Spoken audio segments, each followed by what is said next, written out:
Hello, everyone. Welcome back to our channel, Sugar, Spice, and Everything Chaos.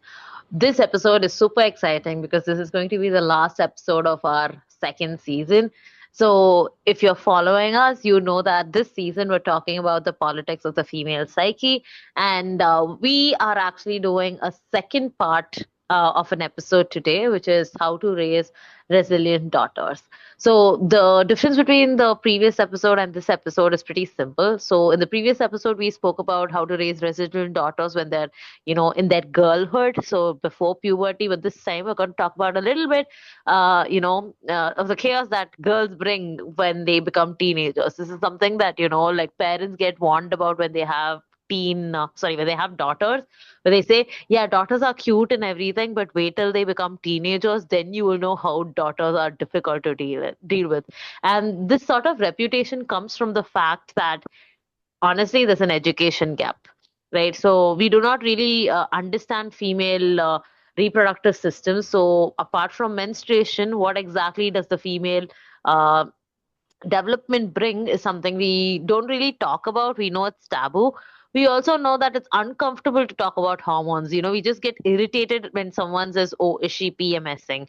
or It must be that time of the month. It's almost become like a bad thing when in reality these are things that are actually saving our lives. This is like the thing that creates life as well.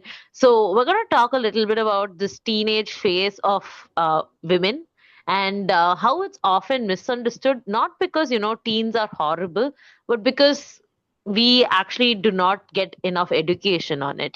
And I'll start with this question: did you like your teen years? Do you think I would like my teen years? Definitely not. I hated it. I hated it the most because I think that was when struggles start, I guess, for girls mostly. And yeah, I think I had a very difficult routine going on. I had four tuitions: physics, chemistry, math, Wow. biology. And it starts at 5 o'clock in the morning, and my day ends around 8:30, which is outside day ends at 8:30. Then I come back, I eat, and I sleep because I have exams at school and I also have exams and tuitions. So I wake up at 2 o'clock to study. So I really didn't have much going on otherwise. And I also struggle hormonally, puberty, and there was also an episode of a harassment episode that happened with somebody who came to my house, and it was very difficult because I think kids nowadays understand a lot about sexuality and things like that. I think I was very innocent back then. I really didn't have any idea of anything that's going on. And especially because I was been doing my schooling in a very small town.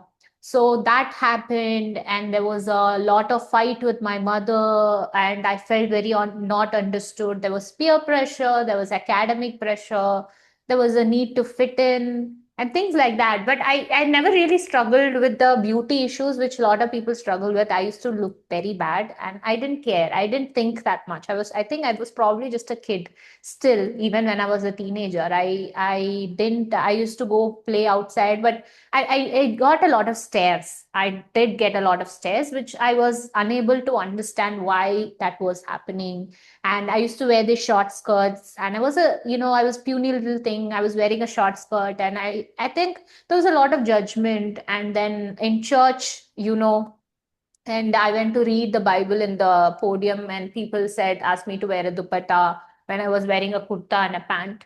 So yeah, I don't think so. Teenage years was something that was really nice, and I don't know if that was what you wanted to hear. This is exactly what I hope to hear because, like, it's not the teen years itself, it's what society wants us to experience when we are teens that we want to talk about today. So, this whole thing of like suddenly your body just out of your control develops, it's a very natural thing. It's not nothing to be like afraid of, nothing to be like, it's nothing wrong, right? It's beautiful that like the body kind of develops this way. But then suddenly there's this sort of like alienation that happens where you start to get treated like an alien in your own family. They start to kind of act as if you will do something that's very wild, and they start to work in ways where they want to cage you. So this experience of like going out and getting harassed, or in your schools, like I remember when I was in school, this is something that we would hear often, where they would say, "You are girls, behave like girls, like do not behave like boys." You know, when they would tell this to us, when we are being loud, when we are being just like kids, right? So suddenly, right, having an opinion meant that you're trying to be a boy. Suddenly, being interested in sports meant that you're behaving like a boy. But then no, it was nothing to do with being boyish. It was just about, me being myself. But then suddenly, like you're a race that needs to be like contained. Why are you out of your cage? So I think this is something that we need to address. Like, why do you think like this whole mentality of like once you're a girl you need to be controlled comes in? Like, this is something that all of us are familiar with, right? The caged bird. And the messed up part is like they cage you and they expect you to sing the most beautiful song. And uh, and and unfortunately, I think at that age we were so scared, we ended up singing anyway. We almost glorified the fact that we were caged. Purity culture works that way, right? Yeah, I'm so pure, I'm so innocent, like so foolish. But like I think we've all come a long way, but then that's kind of how it starts. Yeah, I mean, it reminds me of this song. I'm very tempted to sing this song. Kuila pudichi, kundiladichi, kuva soligira. I think it's a very, very, and then there's another line, it goes like, Maila pudichi, kala odichi, ada soligira olago. That, I think that's a beautiful line. I used to love that line very much. But I think in terms of this caging, right, there's this, I think I also mentioned in the previous episode, is that this concept of zoo, where people are inside and the animals are outside. And I think somewhere people are confusing between, protection and imprisonment, and for women especially. And I think just because you are going to keep us inside the house, and I think a lot of these street interviews happens, right? And these street interviews, these men, boys and girls, go out into the street and ask men and women who is the reason for girls to be raped. And then they say that because girls are the reason that they are getting raped, because they are going out. Why are they going out? What is the need to go out? What is the need to go out after 6 o'clock? What is the need to wear such clothes? What is the need to wear such have such kind of conversation with boys? So the thing is, it is, I understand it's a very age old conversation, people have must have But heard. but I'm very tempted to kind of, have like a different take. Women have needs, no? Like, yeah, so when women go out and women are going out to find a boyfriend, find a husband, just want to have fun, right? That's a need that a woman has. Who are you to tell me I'm not supposed to have needs because I'm a woman? Like, what is this messed up logic where being a woman equals to not having needs? And somehow we women fight for this thing of, yes, I am a woman, so I won't have needs. Again, this is getting into that space of self-abandonment, self-sacrificing. This is something we've been talking about from the first season, right? Like the minute I get caged, I don't have my needs met. But if I go out and get my needs met, again I'm blamed because like, what's wrong with you? You're getting your needs met. You're supposed to be a woman. No, you're not supposed to have needs met. You're immediately like vilified. You're made to feel like something's wrong with you. So a woman who's actually self-satisfied and happy, right, is seen as like the evil woman. It is seen This as is an a evil woman. woman. Huh. I think even this aspect of, historically, like, commodifying women. I think we, like, if, for example, what they are saying is, if we go out into the world, people will look at us as objects and they will objectify us. And they don't want us to talk to men or boys or whatever, because they want us to stay pure. Our mind has to stay pure. But suddenly, when the aspect of marriage comes in, and then you are being presented in front of multiple men in arranged marriages, you are commodified, you are objectified, right? They ask you to dance, they ask you to turn around, they ask you to show your body, Yeah. and what is happening? Like, it, it, it, they, they it check if gets your me hair is so real or furious. They check if your hair is real or not. Oh, such long hair. Is it real or fake? And then they want to see, they ask you about your personal like periods, and like, you are not even my husband, okay? You don't have to Yeah. know about my periods, my frequency of periods, things like that. And it's so pathetic, yeah. Like, you are like, and this is where I think people are like caging us, because I think parents want us to commodify it in a socially acceptable manner. According to them, if you are objectified and sold in a setup, then you are, pure, sold as a pure person. But if you go out into the world and a guy happens to like you, or you happen to like someone, and then you are like an impure way of you selling yourself. And I think recently today I had like a case where, that girl is like, you can't like marry somebody from another caste, because it's not good for our community and things like that. And then she ends up marrying this guy, and this guy happens to sleep with multiple women. Wait, this was an arranged marriage or this is the guy that the This girl is the chose? arranged marriage, and she found out later after getting married to him. And then in terms of the love marriage, that they are like, what, things will not be easy. We will completely, whatever happens in your life, we will not care about it once things go, probably problematic in your love marriage. So now the arranged Hmm. marriage she has done according to them to make them happy. Now things have gone like this. Still, they are like, no, we won't. Yeah, now that you're married, this is divine. Now you take care of your husband.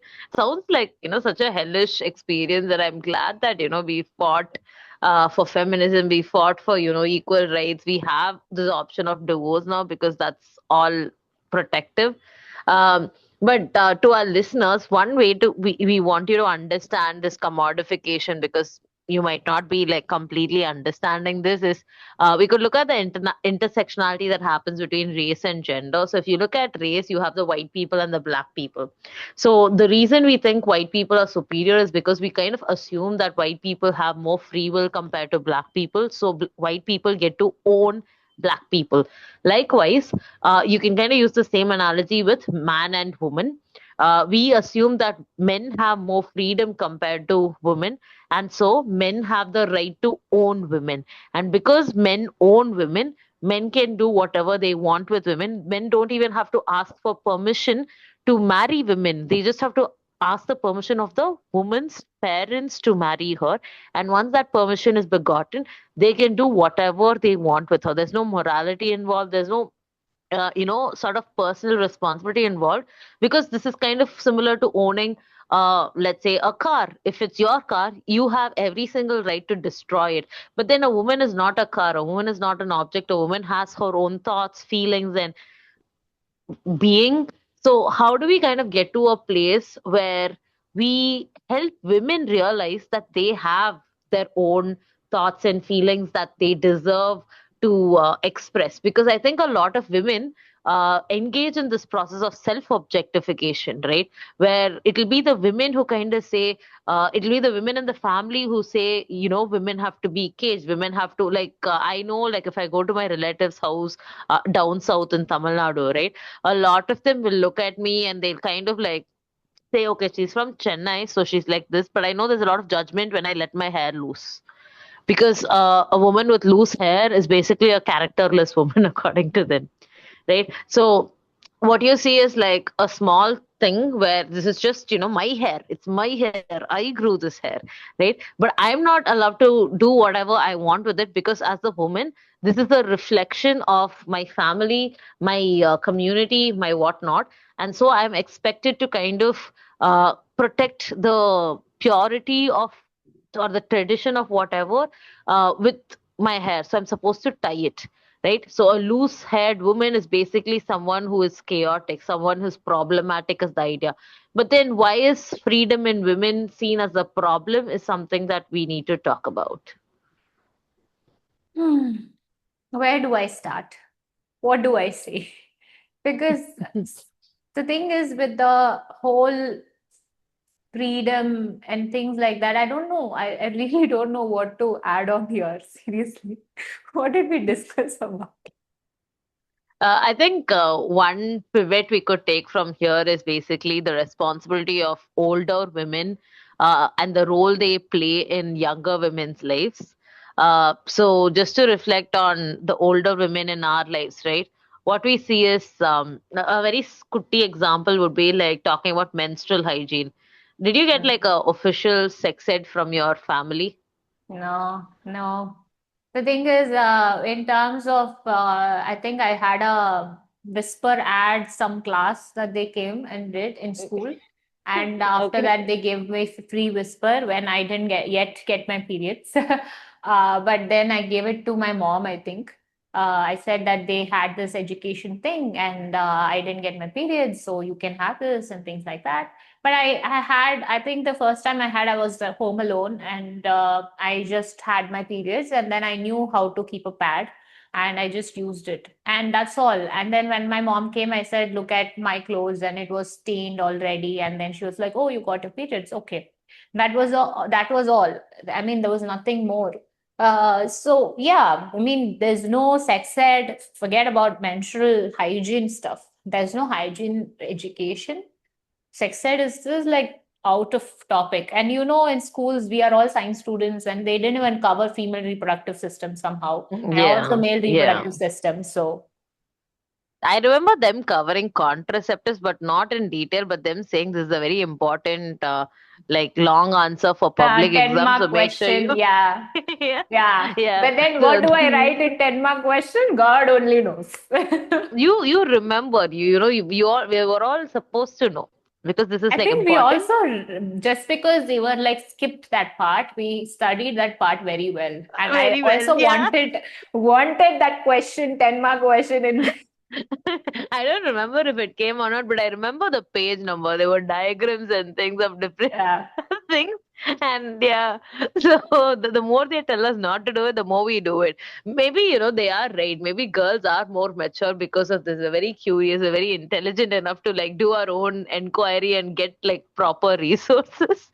So, but like, I think one of the negative things that comes from like self, study, right, when it comes to this subject is that as much as we know that like sex and sexuality is normal, um but before that, do you want to tell our listeners the difference between sex and sexuality? What exactly is sex? What exactly is sexuality? Okay, so I think as far as I know, sex is the gender. So what you're born with, male child and a female child, XY and XS chromosome. Sexuality is the way that you feel the femininity and the all hormones, the expression of womanhood, the procreation that comes out with it. And I think the most important thing about the sexuality is the way you feel as a woman and the kind of needs you have as a woman, kind of the horniness and the kind of the feelings, the ovulation, the all the cycles, and each cycle giving you certain sort of feelings. It all imbibes under the sexuality thing. And being having worked as a reproductive psychologist, I think that's one thing I have been very, you know, I wouldn't say it was a fortunate thing, but I got to know that in India, people really don't know anything about sex, and it is okay until you are not married. But once you are married, and there are 25-year-olds coming and sitting as a couple and saying we don't know what to do, imagine that they are not pregnant for the last 2 years because they didn't know what to do. And that's the state of our world or our nation right now. And we are talking about a global, we are talking about a nationwide problem, because at that hospital I was working, people were coming from all over India. So, yeah, I mean, a lot of people are, as women, you see that they are asked to not think about their sexuality. And men are also going through a lot of troubles in terms of, because they don't know what it is. There was this man who came, I think I must have told in one episode, is that he was masturbating in his younger times. And then he came and told that right now he has no sperm in his this one. And he said, okay, I'm not having any sperms because, I masturbated. But that's not how biology works. And imagine he's not able to perform with his wife because of this. And it's a very sad thing.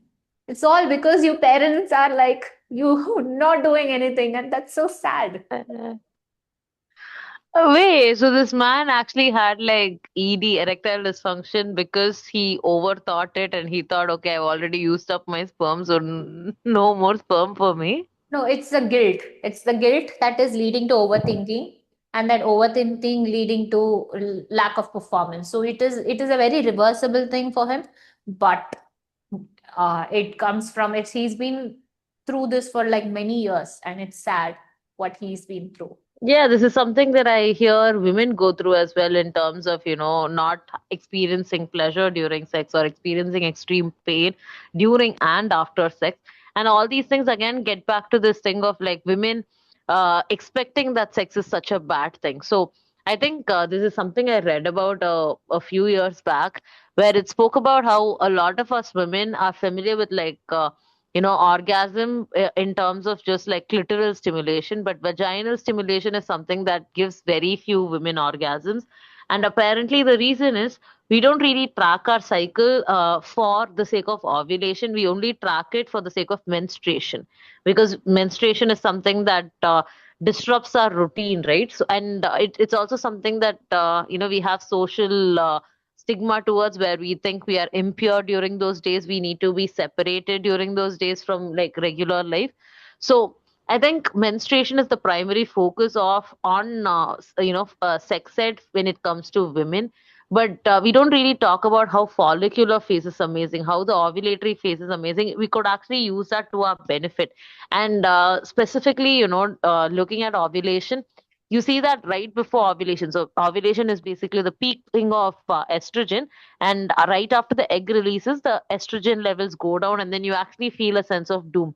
So this particular window where your estrogen is like progressively increasing and then reaches that peak, right? A lot of women actually start to have like sexual fantasies. They experience a lot of social changes, where they feel like getting dressed up. They feel like talking to men more. They feel they would notice that their voice changes. Like when they are talking, they have like a higher pitched voice when they talk to their male counterparts. All these things are seen as, oh my god, this girl is an attention seeker and whatnot. But like all these things are part of our evolutionary process of finding a mate, right? So when a man is talking to a woman and he's trying to impress a woman through his like body language and whatnot, we say, oh, he's just being a man, he's just like attracted. And it's completely normal.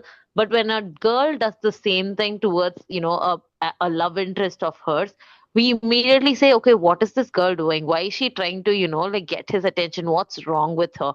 And I think this is something that we learn in school, where our teachers, tease us. I remember I had teachers who kind of, shamed girls for wearing shorter skirts, or, we used to have, the socks that we wore, right? It was compulsory to wear those long socks. Mm. I think around high school was when all of us decided to switch to ankle socks because I don't know, it was cooler for some strange reason. So we would either roll it down, or we would actually like properly wear ankle socks. And that was again seen as like such um a hoary thing to do, because like good girls don't wear ankle socks. So small things like this made all of us feel like we there's something wrong with us. And one way to kind of undo this is if we uh, raise our future daughters to kind of be more accepting of their sexuality. Again, just to clarify, we are not asking young women to become sexually active where they engage with sex as an act, right? But we're just saying all the sexual changes that's kind of coming about is just natural. And when you talk about it, they get to basically own their body and control their own bodies. You don't have to control it for them by shaming them. I think right now there's such a lack of awareness that the only way we think that we can control this is by caging young women. But we could think about not caging them, but rather empowering them with information that these young women would be smart enough to put themselves first, put their lives first, focus on the things they need to, but also understand that talking to boys, feeling good when you talk to boys, is basically just normal development. What do you think, Anne? Yeah, I think I wanted to make this point. So I was in the UK, right? So I was teaching and training, doing trainings for school children. So I used to go around the schools in the UK.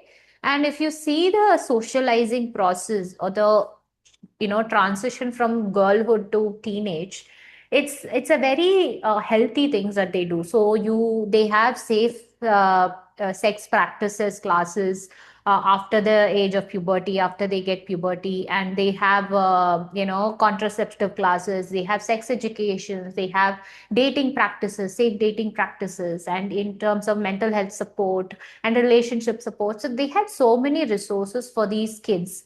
And also you will see that kids were allowed to date and socialize among male and female, like we are, you if you see in this our society, especially the Tamil society, men and boys and girls are not allowed to talk, right? And that creates a sort of a curiosity, like what is there in that particular gender that we are not made to talk, right? And suddenly when that age comes where you are supposed to get married, and suddenly like men and women are like panicking, like, oh, I didn't know what to do with them so long, and suddenly you're asking me to socialize. But in the UK culture, there's like complete, they wear as short clothes as possible. Like they are extremely exposed to women's bodies and men's body, but they are not agitated or turned on by each other, because they are made to understand from a very young age it's just a normal boy, it's just a normal girl, it's just a normal human body. And they also have co-ed swimming pools, and they have the swimming costumes, and they have these clothes that they wear and things like that. It's very normal. And I think that kind of socialization process and dating process, that the parents themselves have the talk with the children and allow them to socialize and date and go for proms and have that relationships at a very young age, say around 18, 19, 20, and all of that, when the children come up to the parents and openly talk about it. So I think that it is, they are going with the biology, they are going with the evolution, how it's supposed to be, because there's more open environment for this. That's why things are like not as difficult as it is in India, where people are like looking at us and staring at us and things like that, and they're getting agitated even with this, sleeveless and things like that. So, and another thing you will see is, even now in metropolitan cities, you see that you don't get as many stairs as you would get in a small town. And that is because, Mm. again, socialization process. People are used to seeing women or girls wearing short skirts, crop tops, things like that. So they don't get agitated or turned on. So do you see where I'm going with this kind of a narrative? Yeah, so I think this is how it was in our culture back in the day before the colonialization happened, right? Uh, our grandmothers, I mean, our great grandmothers did not wear blouses. It was the sari was worn in a very different way. And then the British came over and they said, if this is going to be it, it's going to be easy to rape and exploit women. And so the dress code that we have now is basically something that the Westerners enforced upon us. And somehow they became like, very chill with sex and sexuality. They borrowed our intelligence and our culture.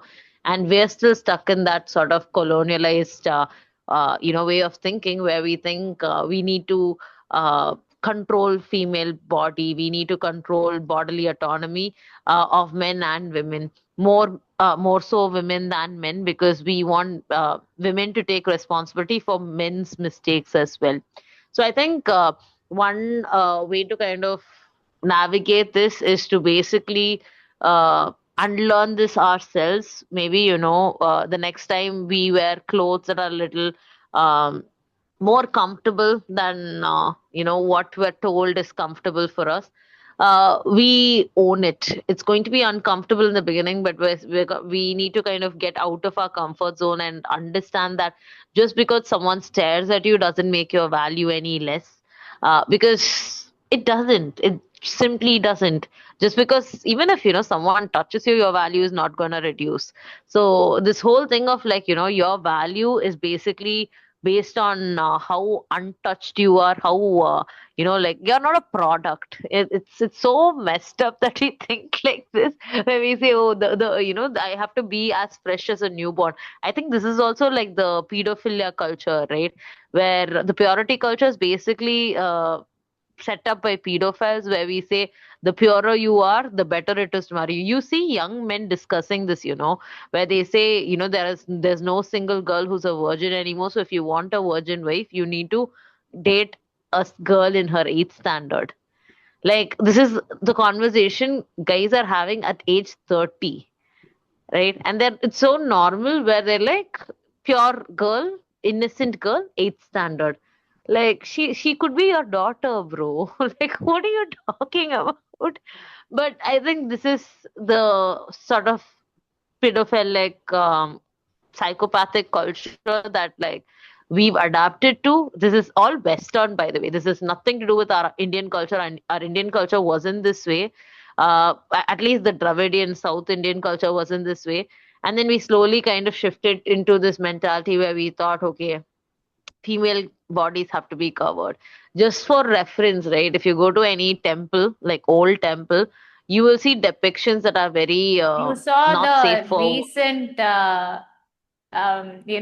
textbooks are the idol. They No. censored it. They censored the Oh, idol. we're so ashamed of our own culture at this point. We're just brainwashed, whitewashed He's like a Indians. stick with no body parts. Yeah, that's exactly what women need to be. Be like sticks with no body parts, because only that is comfortable. Because if you are a You real know woman, what is a right? stick with no body parts? I don't wanna. Yeah, yeah. Okay. I don't wanna guess. I don't wanna play this game. It's such a dangerous game to play. Don't be pedophiles, people. Like be decent humans, be nice, be kind, fall in love, don't buy people. Like whatever it is, I think it's better to address things with education from the very beginning. How do we conclude this episode now? See, the thing is, we have spoken bits and pieces of how to raise a teen daughter. I think one thing is, which parents are doing, is a lot of slut shaming of your daughters. Please, I have clients coming at the age of 30, 35, and telling that their mothers have slut shamed them, and now they can't do anything without that voice of their mothers for talking over them all the time, and they feel like shit. When they look at themselves in the mirror, they feel bad, and when they go out into the dating world, they feel like they are not worthy enough to be dated because they are, good, not good enough, and Yeah. things like that. See, all these voices, do you want to raise a generation of daughters like this? The more you control them, is that more you imprison them and cage them and torture them. And I think it is important for you to let a child grow naturally, how it's supposed to be, how God intended, if you believe in God or the universe or the nature or whatever you call it. It has to be, the child has to grow the way it has to grow for it to develop into a fully functional human. And only then socialize, not just for woman, girl child, also make them, the boy child, be okay with the socialization process, okay with the way that, okay, this is a girl, this is a boy, we both are same gender, this is just a body, this is not that something that's very, weird. Don't create that sort of a curiosity in people, and they do. Yeah, basically that. And I think, to conclude it, just be good human beings. Please. Please, pretty please. This is a very nice way to end the second season. Yeah, we are like I mean, basically begging. please, please, please, just go read a book. Don't spread nonsense. If you don't have anything nice to say, shut up. Yeah. Yeah. That reel where that little birdie will be like, what did I tell you about? What did your father say today? If you have nothing nice to say, don't say anything at all. Have you seen that? I don't know if I've seen that, but yeah, that's like a famous, quote. So Yeah. I've come across it in multiple That's things. a little squirrel saying, don't say anything at all. Yeah. Yeah, I think that's the advice mothers need to hear, and honestly, everyone needs to do it. But like mothers and fathers who are raising teen daughters, don't say anything at all. But then they will be like, what do we say then? Go read a book, repeat whatever the book says. Oh, also make sure the book is legit. Don't Chetan Bhagat read book. dumb They will read books. Chetan Bhagat books. No. Okay, I think this is where we say, if you don't know what to say to your child, refer them to a professional. Yes, perfect. Yeah. Yeah, a reproductive psychologist, if you can, a Or therapist, a regular a psychologist. pediatrician, Uh, a general physician, like someone who, or a gynecologist, someone who knows what they're doing, like check endocrinologist, like whatever it is, like go to an expert. You don't do the job. Like, don't but put that sometimes pressure on expert yourself. also give wrong advice, bro. The Yeah, gynecologist auntie also says things that are very harmful for the daughters. yeah, the daughters would hear things like, you are like my child. Why are you talking like this? You should not do this. So what do we do? Yeah, so maybe, leave comments below and then we'll see if we could have a conversation around this in the next season as well.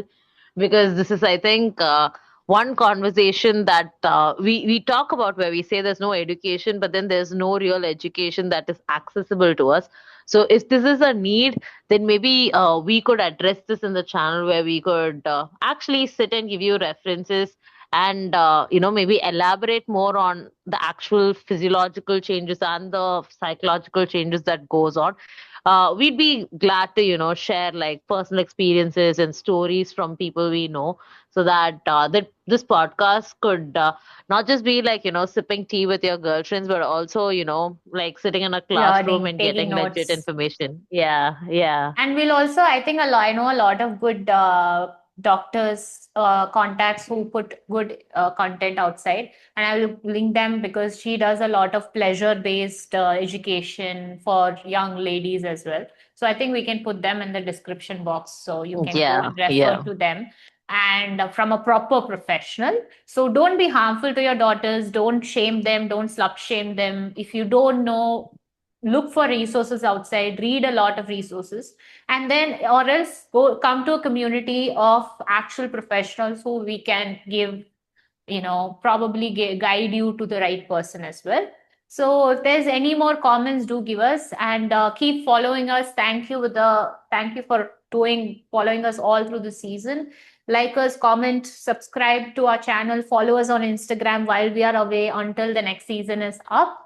And yeah, we will see you for another great episode and next season. Until next time, bye bye from Marianne and Bye bye from Pearline. Bye. bye.